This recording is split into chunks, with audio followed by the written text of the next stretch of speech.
So hello, today we are gonna start chapter 22. Um, this is current and resistance. So all last chapter we talked about potential difference, more commonly called voltage, and what that meant with capacitors in circuitry.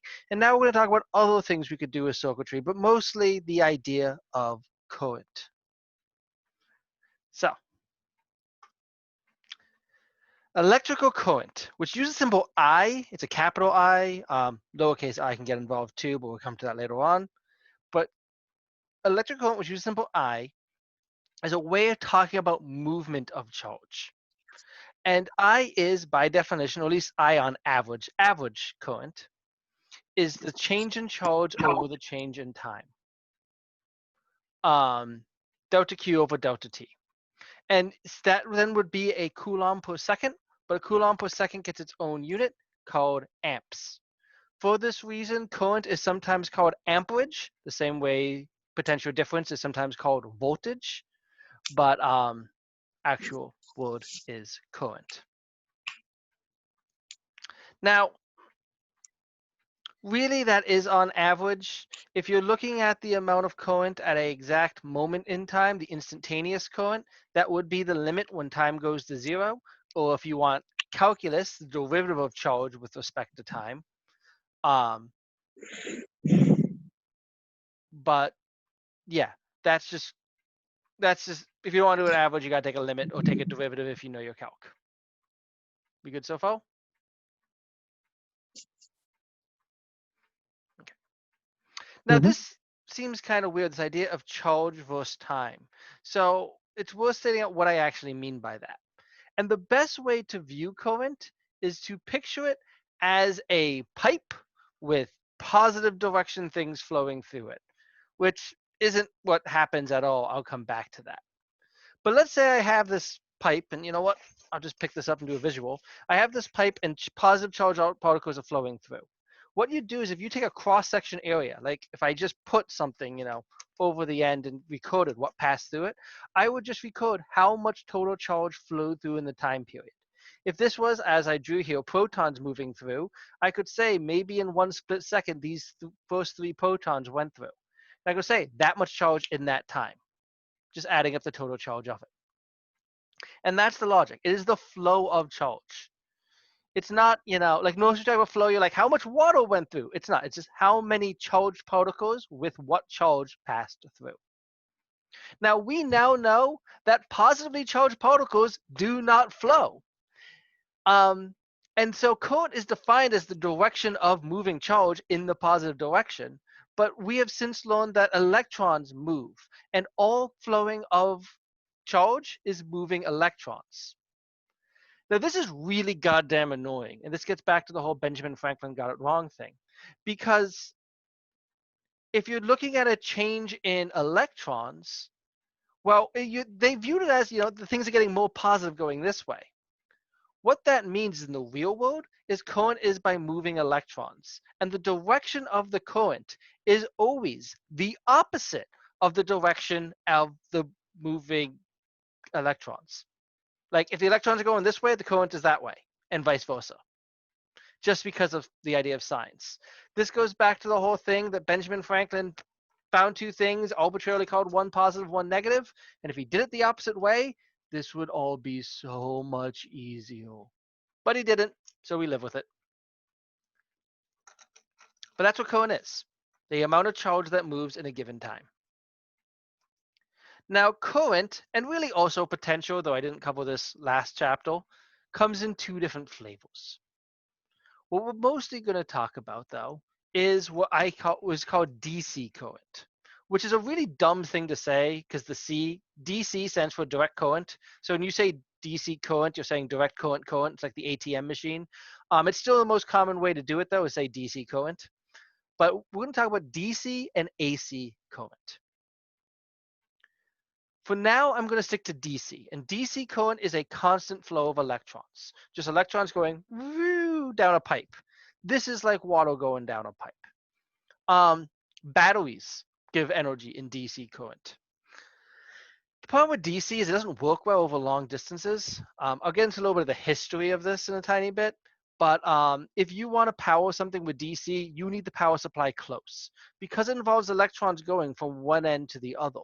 The further the DC current goes, the more degradation you get. AC is kind of interesting. And if we have our plane where we're measuring the charge versus time for current, instead of just having electrons pass, AC or alternating current is that the electrons just do this, go pew, pew, pew, pew, pew, pew, pew, pew, bouncing back and forth. And so there's a movement one way, then a movement the other way, then a movement one way, then the movement the other way, giving a constant supply of current, although it keeps switching direction, right, left, right, left, right, left, but can work over long distances because the electrons don't need to move far.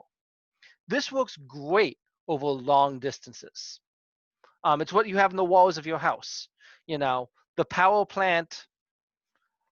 I don't know where the closest actual full-size power plant is to here. I think Niagara Falls is where I get a lot of the power in this area.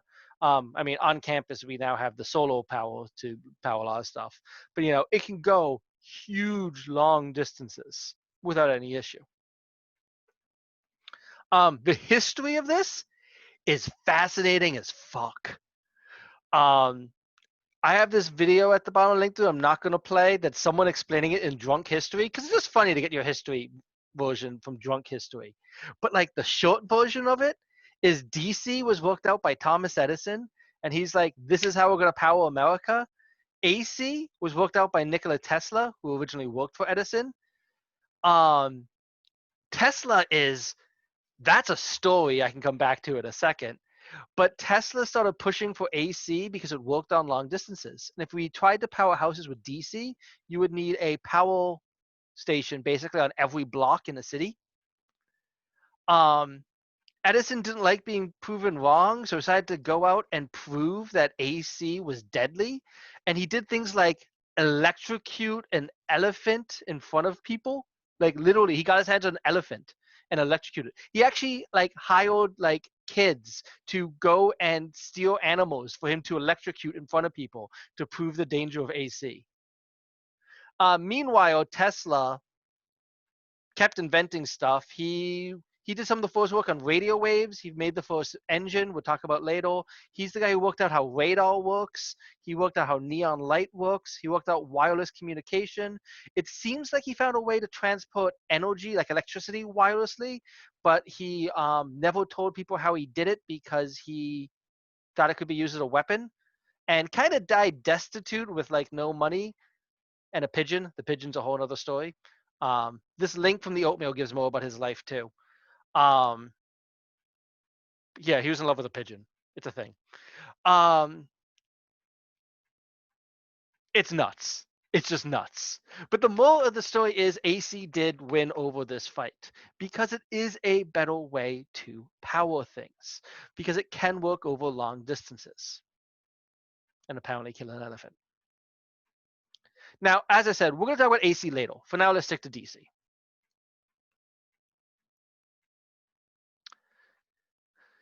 In AC, sorry, in DC, for now we're talking about DC. In DC, what we have once again is charged particles moving. Now I'm going to display this with a positive charge particle moving, even though, as I said, it's really the electrons moving, just so we can kind of make some sense of it. I'll switch it to electrons in a second. But for now, let's just say we have a positively charged particle moving in an area. What I can do is if I look at this charged particle moving, it's probably going down a wire. And I can look at the cross-section area of the wire, which I'm going to call A. And I'm going to define lowercase n as the number of charge carriers per volume. Basically, what's the charge over the volume? Rearranging, I can then say that the charge that passes through is the volume times the number of particles. And the volume it goes through will be, it's a cylinder. If it's a hunk of a wire, it's a cylinder. Will be the cross-sectional area times how long that wire is.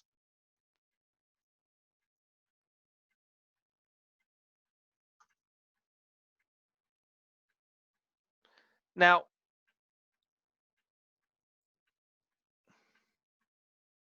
wait, NAX, okay, sorry. Now I should be careful here because I did something stupid in my math that I'm just noticing. I used Q in too many spots because N was the total number of charge carriers per volume. So that really shouldn't have been Q. That should just be a number, and I should fix that. But the total charge that passes through will be the number of charged particles times the charge of 1. That's what it's going to be. What we often talk about with this, though, instead is something called the drift speed. And the drift speed is just how fast these charged particles move. See, we're saying current is a flow of charge. It's not actually giving you the velocity of the particles, just saying how much charge passes through. So we can instead say V sub d is the drift speed, or the speed in which the carriers move. And that would just be how far they move in a time. I can rewrite this as delta x is V delta t, and find that the total change in charge then is NAV delta TQ.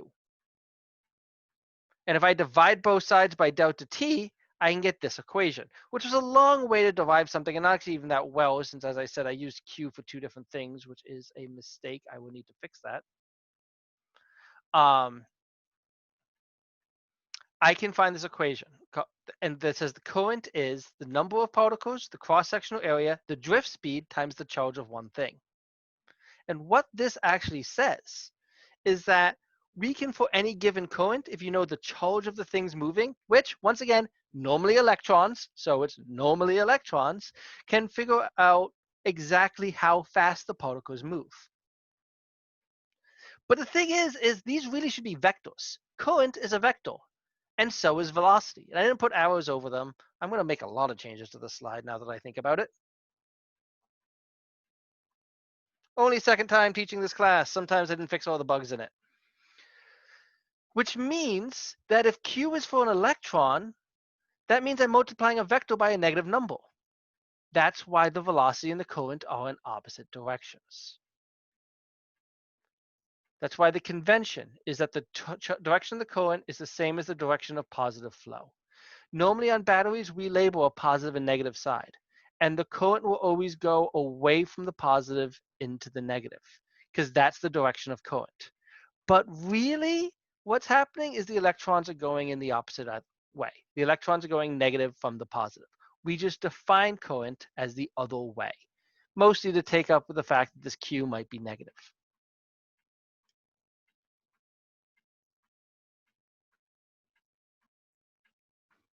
So, voltage, when you apply a voltage, you create a potential difference. What happens when you create that potential difference is you make electrons move. You make electrons move, that causes a current. Current is the movement of electrons. And that's how we're going to run all of our electric circuits. A voltage to power it, and a current to cause it. And this actually really can go back to the idea of energy. We related, last chapter, electric potential energy to voltage, and said how electric potential energy wasn't the same as voltage, but was related, electrical potential energy and electric potential difference. What it is a push. Voltage is something that shoves to make an object move. And current is related to kinetic energy. It's the movement of the electrons. Okay. Now we can actually measure both those. A ammeter is used to measure, there's a P missing in the diagram. It should be ampemeter, not ammeter. Just never noticed that before. An ammeter is used to measure the current in a circuit, and a voltmeter is used to measure the voltage in a circuit. Of note, they do work differently. An ammeter always needs to be in series with whatever you want to measure the current on, and a voltmeter must be in parallel of whatever you want to measure the voltage on. Why this is, well, we already know that voltage is always the same over parallel. That if two things are in parallel, they have the exact same voltage. That's why the voltmeter goes in parallel. Why the ammeter goes in series, we're going to get to in a little bit, but we already know things have the same charge in series, so it seems logical that if current is charge over time, that if if charge is the same in series, current must be too. Of note, when you measure a circuit, the process of adding an ammeter or voltmeter will mess up the values, but they're normally made in such a way to make it a negligible amount they mess it up. But let's say we're doing this then, right? So, oh, sorry, I want to check. Okay, I know. Let's say we're doing this then. We put a battery in. That battery is going to cause a potential difference. We hook things up to the battery. Because of that potential difference, electrons are going to flow from the negative terminal of the battery around the circuit into the positive terminal. That flow, that's your current. We can logically relate these two things, right? If the voltage causes the current, it comes to show that they're probably related in some way. The relationship, before we get into it, we need to talk about one last concept, and that's the idea of resistance. If I was talking about flow of water, like we started with, right? That if I take a pump and try to push water through, how much water comes through is going to depend on, how thick the pipe is, how wide, if there's other things clogging it. Resistance is against it. And in electric circuitry, we actually have a term called resistance, and it is literally that. Resistance is basically the pushback of a circuit flowing. You see, electrons can move pretty freely, but it's not like any electron can be wherever the hell it wants. There's little legit physical properties of the material. And resistance is how readily electrons can flow. Resistance is, the pushback. That if you apply a voltage and try to shove electrons down a pipe, how much it's going to resist doing it. Resistance uses the symbol O and is measured in the unit of ohms, OHMS, where an ohm is a volt per amp. Now, ohms uses the symbol capital Omega because I have no idea why. You will sometimes hear people use the term ohmage. Ohmage is just resistance. They really all three. It's like voltage, amperage, and ohmage is things people say. Only voltage really took off. But anytime you apply a potential difference or voltage to push something, we can always find that the voltage is the current times the resistance. That how hard you push will equal how well it moves times the pushback or resistance. And that is known as Ohm's law. That in any circuit, current times resistance is voltage. Any questions before I go further? No, I'm good. Okay. Now, Actually, just one more second. okay. You said you used too many Q's in that equation Yeah. in the previous thing. Is it that you just dropped the Q, or what is it that it should have been a Oh, different letter variable? okay. I should probably be a different level because I say N is the number of charge carriers per unit volume, and Q stands for charge. So that shouldn't really be Q, but the number of charge things. So I should really use another symbol. Because later on, I say the total number of charge particles is Na delta X. And then I say the charge is Na delta X times the charge of one thing. Okay, so So that I should lone really Q use in the something second instead of, thing. yeah, really, and I would need to fix this, is I should use something other than Q here and here and say this is a number of charged particles. All right. And I just, when I went through the slide, I didn't click in my head that I did that. So I All right. apologize. Oh no, that's totally fine. Thank Does you that for make clearing sense? it up. All right. I'm not always good at my job. And by not always, I mean usually not. So all objects, all materials have a certain amount of resistance. There's some things called superconductors. Superconductors are the one limit. They do not have any resistance at all. They usually only happen in like the single digit Kelvin. So, it's not an easy thing to have around. Things like wires or conductors have very low resistance, but they do have some. But it's of note, if you want to create electrical devices, resistance can be good. You often want resistance. An old school light bulb, you know what? I'm going to get to what this video is about in a little bit, but for now I'm just going to light it up. Like an old school incandescent light bulb like this, what it is that you're just putting a shit ton of current through a resistor, and because you're adding so much current, it's heating up till it glows. That's what you're doing. It's a resistor. It's just a resistor that, oops, I don't want to repeat all. A resistor that glows. Um, if you want to add resistance to a circuit, you add a resistor. A resistor, which I think I already used that term, but oops, is just an object of known resistance, usually high resistance, though you can get ones with tiny. In a circuit diagram, they will be represented with a zigzag like that.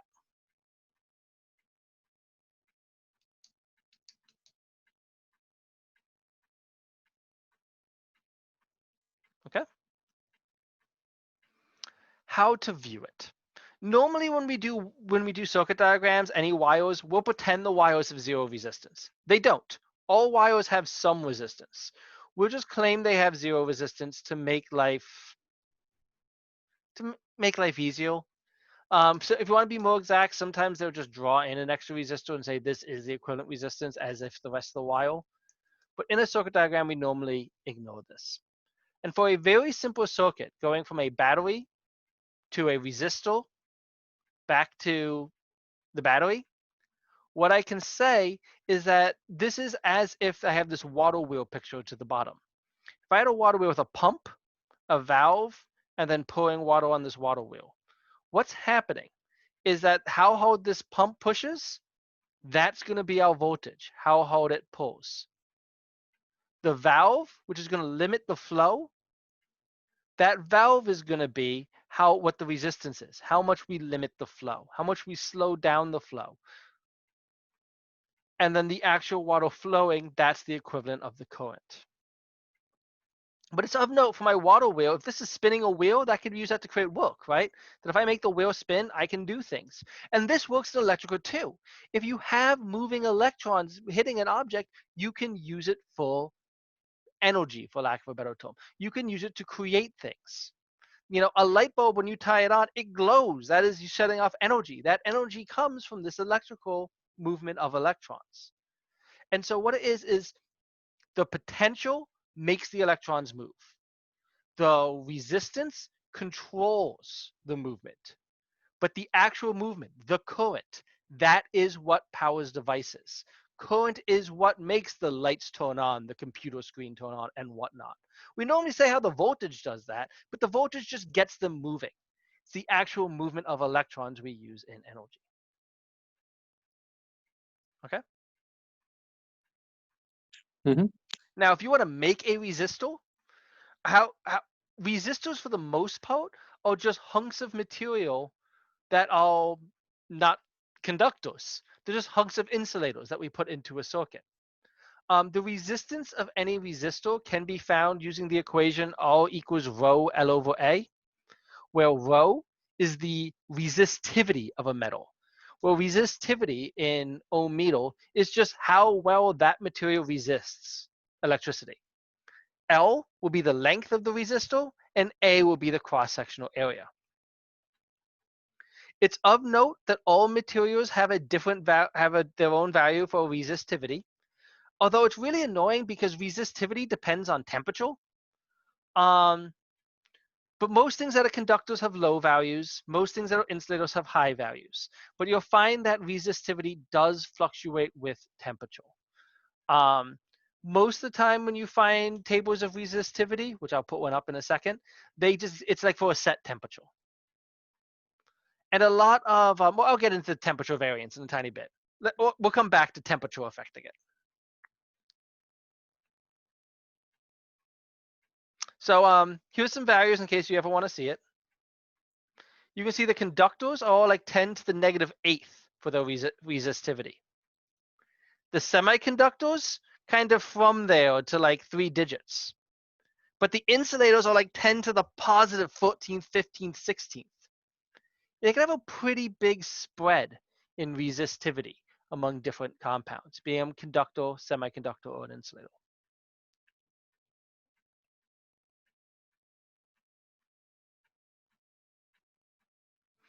Let's do an example problem. And so I'm going to really quick delete that, because I don't know why it's there. So let's say I have a gold coin. It has this volume, and it's melted made into a wire 20 meters long. What's its resistance? Well, resistance is rho L over A. L is 20 meters. I do need area, but total volume won't change. And I know volume is going to be area times length because that's the volume of a cylinder. Most wires are really just long cylinders. And so I can say, okay, if the volume is area over length, the area is just that volume divided by the length, which is 5 times 10 negative 9 meters squared.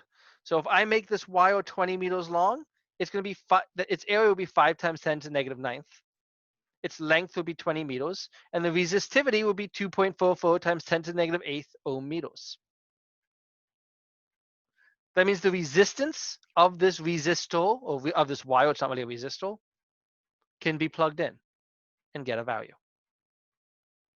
And this is how we make resistors. We go and put them to set values with set areas, with set materials at set lengths. If you actually play around with the thing of resistors, you'll find that they seem to get bigger as the resistance goes up. That's on purpose. Do I have some resistors over there? I think I might have bought some home. That's on purpose. They're bigger because when they're longer, the resistivity goes up. Okay. Now,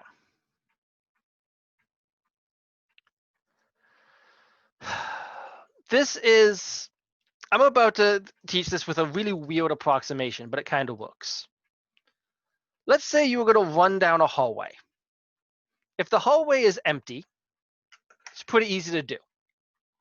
If the hallway is crowded with people, it's going to be a little harder. If the hallway is filled with people who are also running around all randomly, it's going to be a lot harder. This kind of works with temperature. We talked about in physics 1 that if something's cold, it has slow-moving particles. And if something's hot, it has really fast-moving particles. Well, if you have slow-moving particles and something's passing through, it can kind of sometimes dodge and miss. And this goes into when I talk about drift speed. Drift speed, part of the reason an electron goes through, it doesn't just pass straight through. It kind of bounces its way through, bouncing off all the particles. But if something's fast and you need to pass through, it's going to hit all these particles and go going ding, ding, ding, ding, ding, ding, ding, ding, ding, ding, and kind of plinko machine its way through. What this means is the hotter something is, the higher the resistance. And the colder something is, the lower the resistance. And in fact, we can work this out exactly mathematically. And this is how most digital thermometers work. That if you want to find the temperature of something, unless it's one of the the digital thermometers that are like don't touch, they're like sensor thermometers. Like you see people keep using like to test people's temperature when they go into places. That comes from radiation. That's something different. But like a digital thermometer like you would put in your mouth, this is how it works. It measures the resistance. Because by measuring the resistance, we can find the temperature. In fact, the equation, what it is that resistivity. Well, let's just put up what all the things are. Resistivity at a set temperature equals the resistivity at a different temperature times 1 plus alpha T minus T naught. T is the temperature of rho, and T naught is the temperature of rho naught. So basically, to find the resistivity as a function of temperature, you need to have a starting point. You need to know, if I go back to this table, that the resistivity at 20 degrees is this. And alpha is a constant for each material, where this column here are all of our alpha values. And so we can say, hey, we're changing the temperature. Let's find what the resistivity is at this other temperature. Now, since resistance is rho L over A, if you are not changing the shape or material of the resistor, well, you won't be changing the material, but if you're not changing the length or the area, that means the resistance can be found as a function of temperature.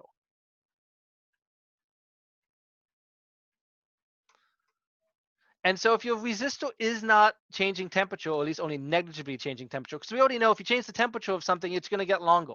But sometimes it's small enough, it's negligible, you don't have to worry about it. We can use this bottom temp equation. that the temperature at T is the resistance at all, the temperature at T naught is the resistance at all naught, and compare. If you are changing the temperature and greatly changing the shape though, then you're going to need to use that top equation and solve for all both times with each length and area. Okay?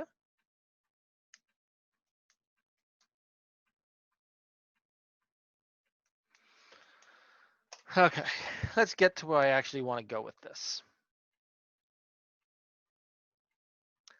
Let's go back to physics 1 again. Power is change in energy over change in time. We covered that in physics 1. Last chapter, I said change in potential energy is QV. Well, if we only have potential energy, I could then say power is change in potential energy over time.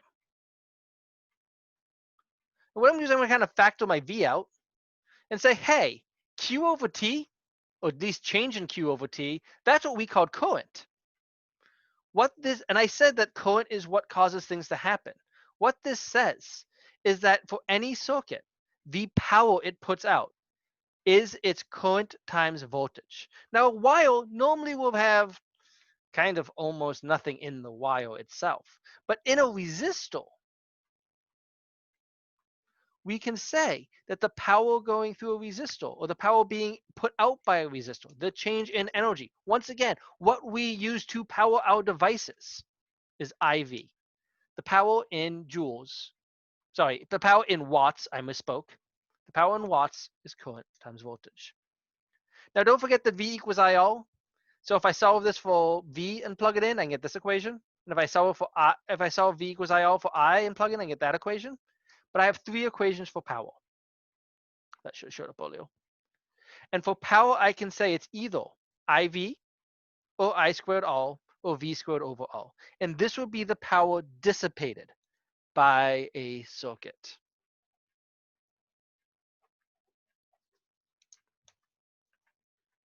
Okay? Now, just these 2 equations together, P equals IV and V equals IR, they can work in 4 different ways, basically. Because, here, let me draw again. Because I can say P equals IV, I can say V equals IR, P equals I squared R, and that's 4 different equations for 3 terms. Sorry, 4 different equations for 4 different terms, right? For this reason, some people use what's called the electrician circle. This is the electrician circle. It's a way to say all of the equations you can make of these without having to do any derivations. How it works, if you want to solve for any term, you find it in the middle, and the outer rims are all the equations that equal it. AKA, if you want to solve for voltage, voltage equals IR, voltage is also the square root of PR, voltage is also P over I. It's just all the equations for it. It's a useful thing to have around. If we were in person, I would say put on your equation sheet. Since we're not in person, I would just say probably have it near you during exams.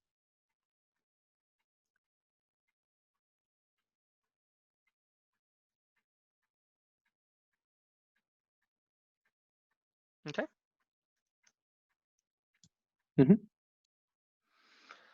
So let's actually try to do something with these resistors then, right? Instead of just saying, oh, Cook, we put a voltage through, that caused a current. That does power. Let's actually try to accomplish things.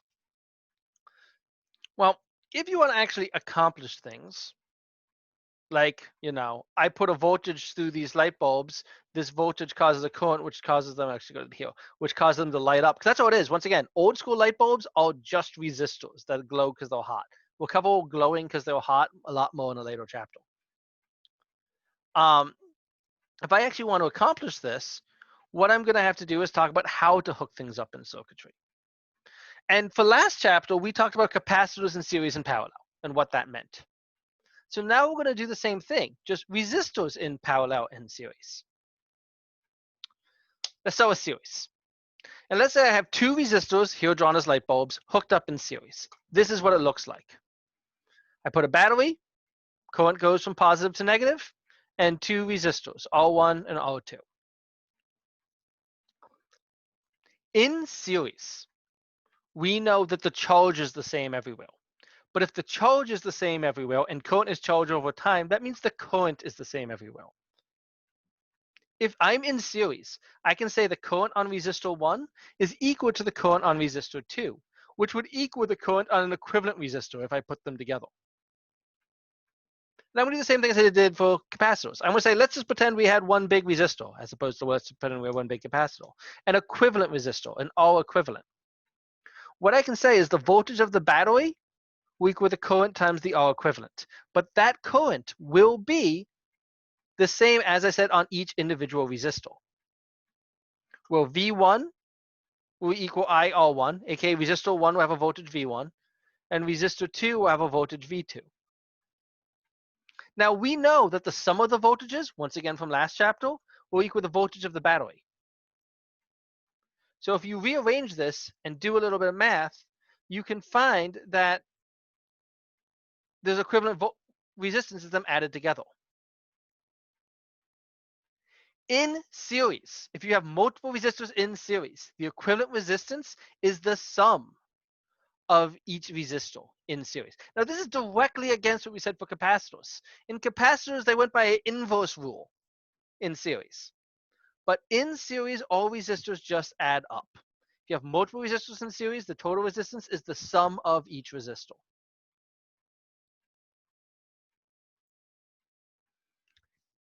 Now, some things about in series. If you're in series, what that means is your potential, your voltage, is spread out among each resistor. They don't all have the same voltage. They each have a little bit of voltage, although they all have the same current. They also in series that if you remove a resistor, you kill the entire circuit. This right here, once I turn it on, is going to be 5 light bulbs in series. And when I turn it on, it's pretty dim. It's pretty dim because each one has a lessened voltage. And I don't think in this video I remember to take out a bulb. I normally do that when I do this in person. Nope, I forgot to take out a bulb, so I apologize. But it's pretty dim because they each have a small amount of voltage. Because they each have a small amount of voltage, it's reducing the push that we can actually get to have them light up. If I instead put them in parallel, well, in parallel, they'd go through like this. And the current would not be the same on each one. But as we know from last chapter, the voltage is the same everywhere. Now, current is voltage over R equivalent. So the current on resistor 1 will be V over R1. The current on resistor 2 will be V over R2.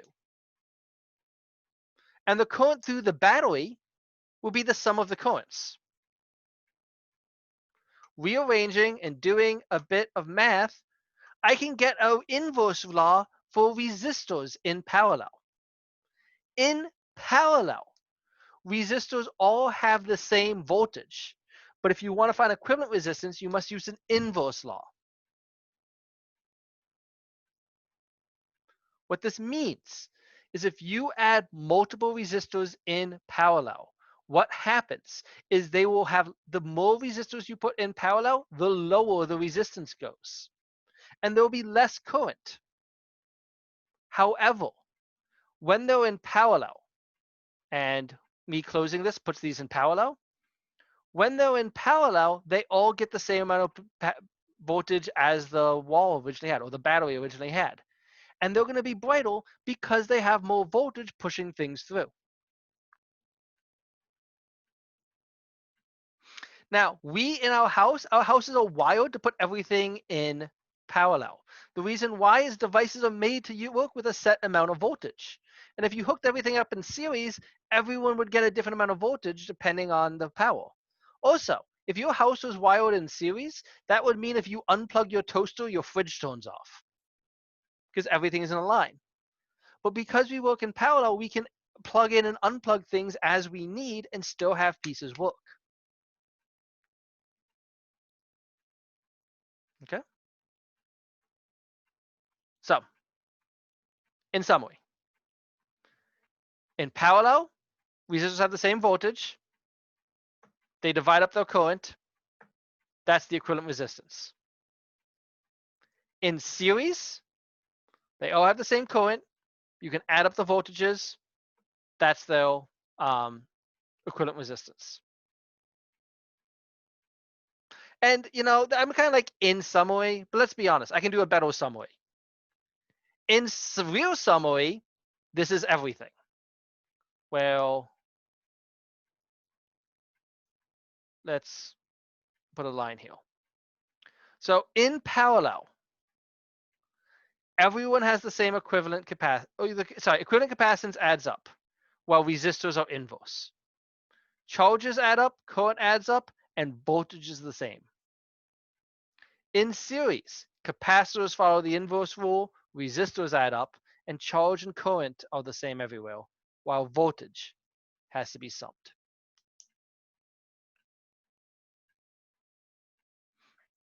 Any questions?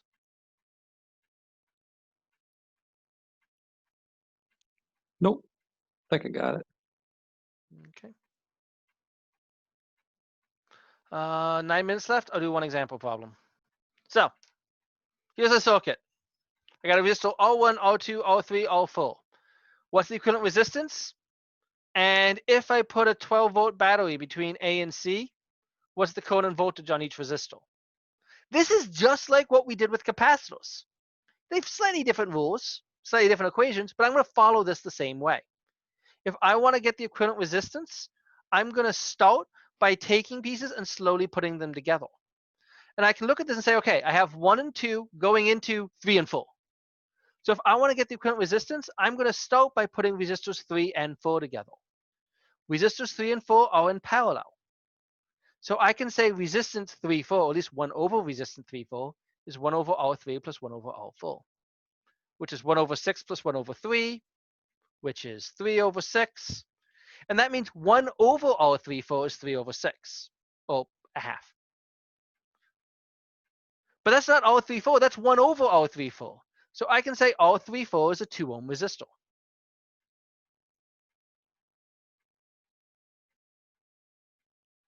Now I just have 3 resistors in series. And if I just have 3 resistors in series, I can say I have in series resistor 1, 2, and 3, 4. Why did sorry, I did something weird here and I'm not sure why. I, for some reason, just did 1 and 2. I'm like, resistor R1, 2, they're in series. And then I said, okay, those 2 resistors, oh, that's why I was matching this diagram. Normally I would do it in one step. And that 8 ohm resistor, that 4 ohm resistor in series is just a 12 ohm resistor because they just add up. But the thing is, that whole thing is in series with each other. So I can say, really? These are 2 in series, a 12 and a 2. 12 and 2 is 14. This is the same as a 14 ohm resistor.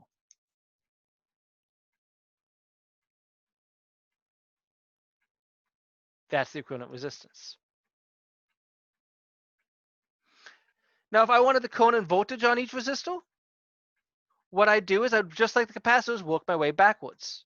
I'd say, okay, this R equivalent must have 12 volts on it because I'm putting 12 volts over that.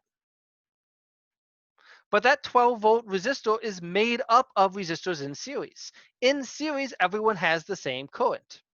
So I can say V equivalent equals I equivalent R equivalent, which means I equivalent is V equivalent over R equivalent. And I can solve for I equivalent.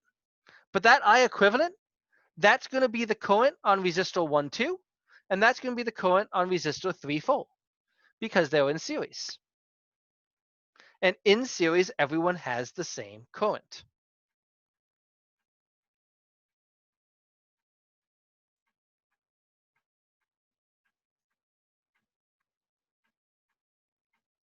Now, R1, 2 is just 2 resistors in series. So I can just say R1, 2. So I1 is 0.857, I2 is 0.857. That's nice and simple. You want the voltage on each of those? V1 goes as follows.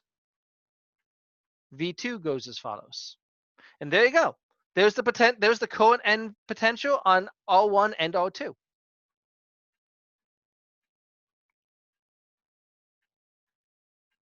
Now for the two in parallel, well, for the two in parallel, they're in parallel.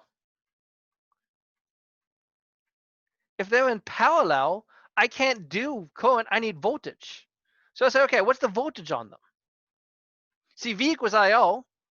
I know the current on I34 is 0.857. I know the resistance of R34 is 2. So they both have 1.71 volts. And that's the voltage on each one. Now that I know the voltage on each one, I can get the current on each one.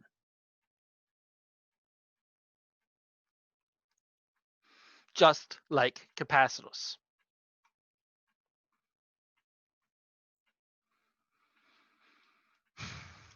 Now this isn't that bad because once again, we did it with capacitors using the same logic.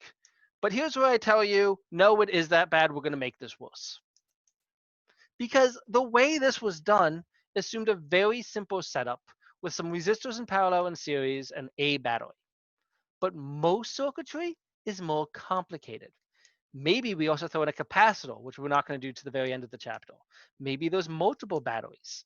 Maybe just for fun, we put them in some weird thing called a Wheatstone bridge with a, I'll show you what a Wheatstone bridge looks like. A Wheatstone bridge,